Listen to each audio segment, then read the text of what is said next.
बद्रीनाथ धाम भगवान विष्णु का निवास स्थल माना जाता है। उत्तराखंड के चमोली जनपद में अलकनंदा नदी के तट पर नर और नारायण नामक दो पर्वतों के बीच स्थित है बद्रीनाथ धाम। समुद्र तल से इस धाम की ऊंचाई 3133 मीटर है।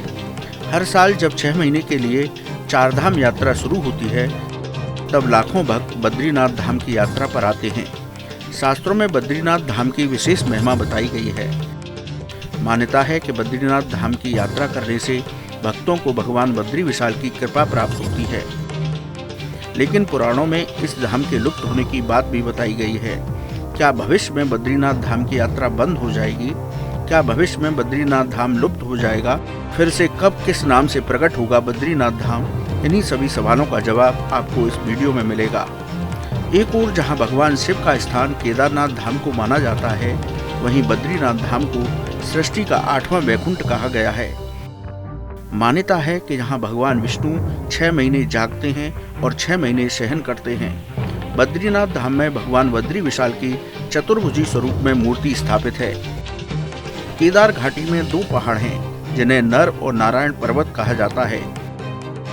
शास्त्रों के अनुसार भगवान विष्णु के अवतार नर नारायण की तपस्थली रहा है बद्री का आश्रम। इनकी तपस्या से भगवान शिव केदारनाथ स्वरूप में प्रकट हुए और भगवान विष्णु चतुर्भुजी रूप में। कहा जाता है कि केदारेश्वर ज्योतिर्लिंग का दर्शन करने के बाद बद्री विशाल जी और नर नारायण का दर्शन करने से मनुष्य के सारे पाप समाप्त हो जाते हैं। पुराणों के अनुसार भविष्य में बद्रीनाथ धाम के दर्शन बंद हो जाएंगे। माना जाता है कि जिस दिन नर और नारायण पर्वत आपस में मिल जाएंगे, उस दिन बद्रीनाथ धाम जाने का मार्ग पूरी तरह बंद हो जाएगा। भक्त बद्रीनाथ के दर्शन नहीं कर पाएंगे। पुराणों के अनुसार आने वाले समय में बद्रीनाथ और केदारनाथ धाम लुप्त हो जाएंगे। इसके साथ ही मान्यता है कि जोशीमठ में स्थित नरसिंह भगवान की मूर्ति का एक हाथ पतला होता जा रहा है। जिस दिन यह हाथ लुप्त हो जाएगा, उस दिन बद्रीनाथ और केदारनाथ धाम भी लुप्त हो जाएंगे। सालों बाद भविष्य में भविष्य बद्री नामक तीर्थ प्रकट होगा, जहाँ भगवान बद्री विशाल के दर्शन होंगे। इस तरह का वर्णन कुछ शास्त्रों और जनमानस में प्रचलित है।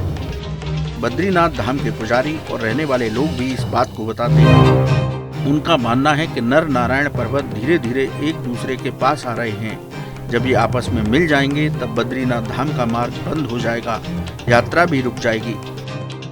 कैसी लगी आपको हमारी ये जानकारी? हमें कमेंट बॉक्स में जरूर बताएं। बाकी धर्म कर्म से जुड़ी तमाम जानकारी के लिए सब्सक्राइब कीजिए हमारा डिजिटल चैनल और देखते रहिए न्यूज़ नेशन स्तुति।